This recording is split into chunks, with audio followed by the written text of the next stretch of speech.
Good evening and welcome to NTD UK News. I'm Stuart Leeson. Here are today's top stories.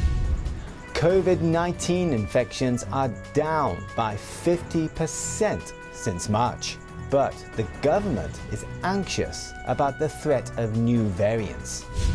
The HS2 high-speed rail project is entering a new stage as tunnelling begins in the Chilterns, and a former Bosnian Serb leader will serve the rest of his life sentence for genocide in a British jail.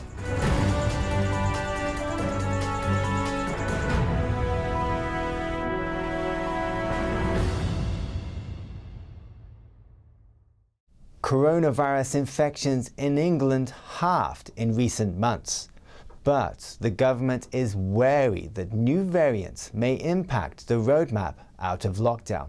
NTD's Neil Woodrow reports.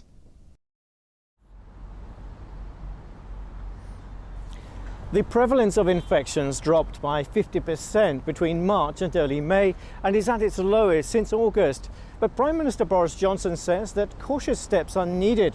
And when it comes to dealing with new variants, he's ruling nothing out. Speaking about the Indian variant B1617.2, it is a variant of concern. We are anxious about it. It has been spreading. Now, at the moment, there's a very wide range of scientific opinion about what could happen. While visiting a primary school in County Durham, the Prime Minister said there is a range of things that could take place to tackle the increase of new outbreaks. If we do have to do other things, then of course I think that the public will want us at this stage to rule nothing out. And we've always been very clear that we'll be led by the data. And as I say, at the moment I can see nothing that dissuades me from thinking we'll be able to go ahead on Monday and indeed on June the 21st. I can see everywhere, but there may be things that we have to do locally, and we will not hesitate to do them if that is the advice we get.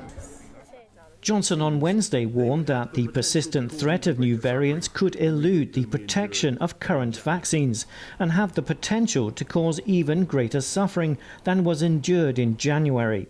The European Medicines Agency said on Wednesday it was pretty confident that current vaccines are effective against the Indian variant, a view echoed by some British scientists. However, Professor Paul Elliott from Imperial College London's REACT programme said we've got low levels of disease in hospitals and deaths, so that's good. But I think that the patterns in the Indian variant are cause for some concern. He added that further studies are needed to understand the characteristics and spread of the Indian variant. It appears to be at least as transmissible as the Kent variant. The REACT study found that of 115 positive coronavirus swabs, around 20% were identified as the Kent variant, whilst 2 out of 3 cases in London were identified as the Indian variant. The Scientific Advisory Group for Emergencies were due to hold an emergency meeting today to discuss the spread of the Indian variant, amid fears that it may impact the government's roadmap out of lockdown. Neil Woodrow, NTD News, Westminster, London. HS2 is a controversial high-speed rail line project to connect London with the Midlands and the North. Now, with the launch of a giant tunnelling machine, its work is entering a new stage. HS2 just launched Florence. With 2,000 tonnes and 170 metres, it's the largest tunnel boring machine ever used on a UK rail project. Florence will dig a 10-mile tunnel under the Chilterns over the next 3 years. Starting at a site in Buckinghamshire near the M25 motorway, Transport Secretary Grant Shapps says the launch of the first HS2 boring machine is a landmark moment for the project. Florence and 9 other tunnelling machines will dig 64 miles of tunnel, part of Phase 1 of the UK's new high-speed railway project. Each machine operates as a self-contained underground factory. In addition to digging, the machines will line the tunnel walls with concrete segments as they move forward, at a speed of 15 metres per day. A crew of 17 people will operate each machine, working in shifts to keep it running 24 hours a day and 7 days a week. They will be supported by over 100 people on the surface. Chief Executive of HS2 Limited, Mark Thurston, says, more than 16,000 jobs and 500 apprenticeships are already being supported by the work. HS2 Limited is a government-owned company responsible for building the railway. Europe's largest infrastructure project aims to relieve pressure on the UK's existing rail system. Critics point to frequent cost overruns and its impact on the environment and local communities. Former Bosnian Serb leader Radovan Karadzic is moving to a British jail. He will continue to serve his life sentence for genocide and crimes against humanity.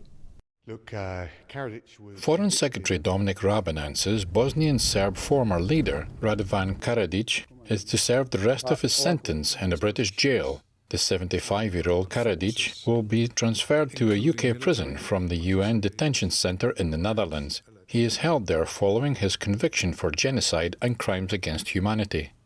I think we've got a moral duty. I think we've got a sense of national purpose in trying to hold to account the very worst perpetrators of the very worst crimes. In 2016, Karadzic was sentenced by the International Criminal Tribunal for the former Yugoslavia to serve 40 years, later increased to life. He was held responsible for the 1995 massacre of more than 7,000 Bosnian Muslim men and boys at Srebrenica. It is regarded as one of the worst atrocities committed in Europe since the Second World War. If we want to deter these types of crime from happening, if we want to give justice to the many thousands of victims, I think it's right we do our bit. Following the end of the Bosnian War, Karadzic evaded justice for over a decade. In 2008, he was finally arrested in the Serbian capital, where he was working as a doctor of alternative medicine under an assumed name. I remember back in 2004 wondering whether we would ever be able to implement it and hold properly to account and bring to justice this kind of high-level leader. So I take some solace from the fact that we can today. As well as genocide, Karadzic was found guilty of war crimes and crimes against humanity. His army besieged the Bosnian capital for 44 months. He oversaw a campaign of ethnic cleansing that drove Croats and Muslims out of Serb-claimed areas of Bosnia. A UK firm is suspending sales of summer holidays because travellers don't know if they will have to isolate upon their return. NTD's Patrick Hayden has more on this story. A UK holiday firm has temporarily stopped selling trips abroad for the summer. That's in response to the government's traffic light system for quarantine-free travel, which is updated every 3 weeks. On the Beach's chief executive, Simon Cooper, says the system provides no clarity beyond 3 weeks about where people can travel to without isolating on return. He says he doesn't want to sell holidays that might not happen.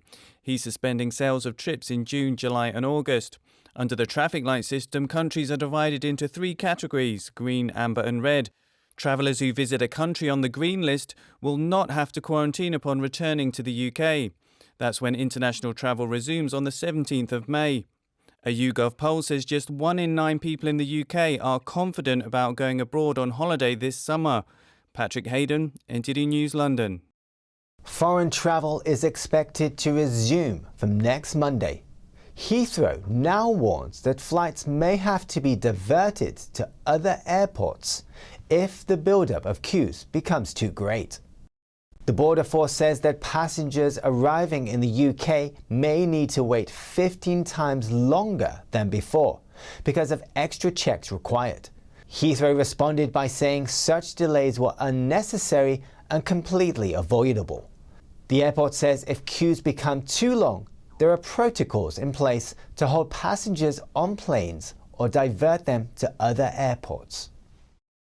And in other news, May 13th marks almost 3 decades since the meditation practice Falun Gong was made public.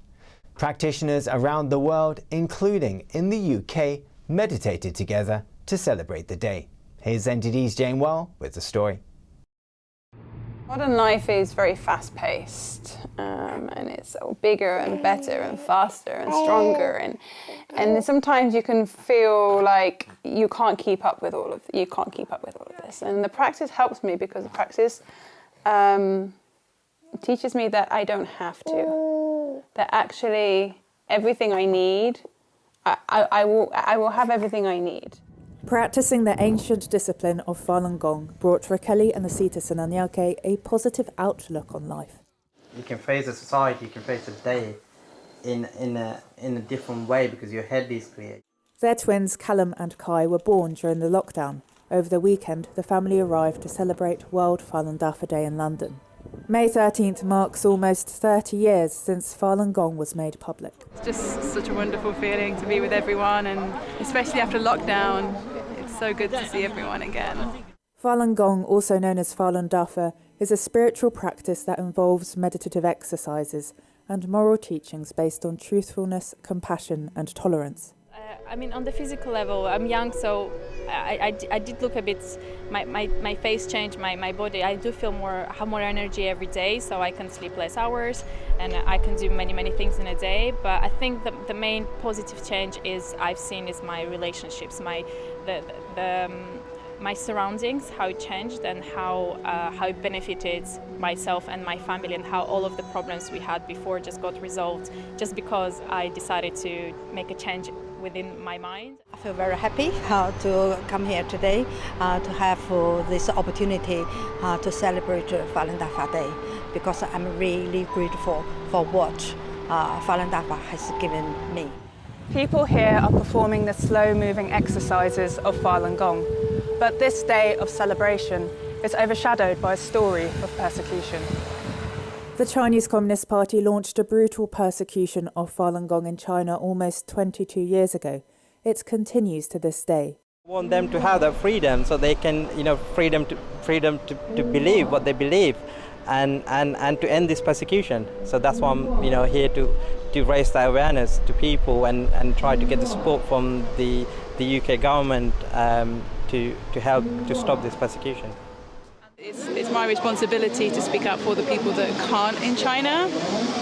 Here, if I do that, I'm not arrested, but in China, that's what's going to happen. So that's, I also practice Falun Gong, and they can't speak out for their, beliefs, so I do it here for them. Well wishes were read out from several mayors and peers on the day. Until the persecution ends for practitioners, this day of celebration will also be a day to speak out for those in China who don't have the freedom of belief. Jane Werrell, NTD News, London. Political protest songs are a well-known avenue for putting a message across. English singer-songwriter Peter Graham has a particular target in mind. NTD's Neil Woodrow spoke with Graham to find out more about his musical mission. The pandemic has been with us for over a year. It was at the end of 2019 when a doctor in Wuhan, China, raised the alarm about some very concerning virus. Last year, English singer-songwriter Peter Graham released a song called CCP Flu Blues. It is still relevant today. I spoke with Graham to find out more about him and that song. The verses touch on aspects of the virus and the pandemic, such as biolabs, the WHO, Xi Jinping and lockdowns. Graham tells us once he learned there was a biolab in Wuhan, and knowing how the Chinese Communist Party or CCP operates, he immediately did some research. And, all the evidence is there, and it just had come from China, Wuhan. Former MI6 chief Sir Richard Dearlove recently said in an interview with LBC that the virus was more likely to have escaped from a lab than to have come from an animal. He said the WHO's visit to China in March was a farcical investigation. Some scientists, led by WHO advisor Jamie Metzel, are now calling for more thorough investigation with access to key databases and raw data. Graham thought about calling it the China flu.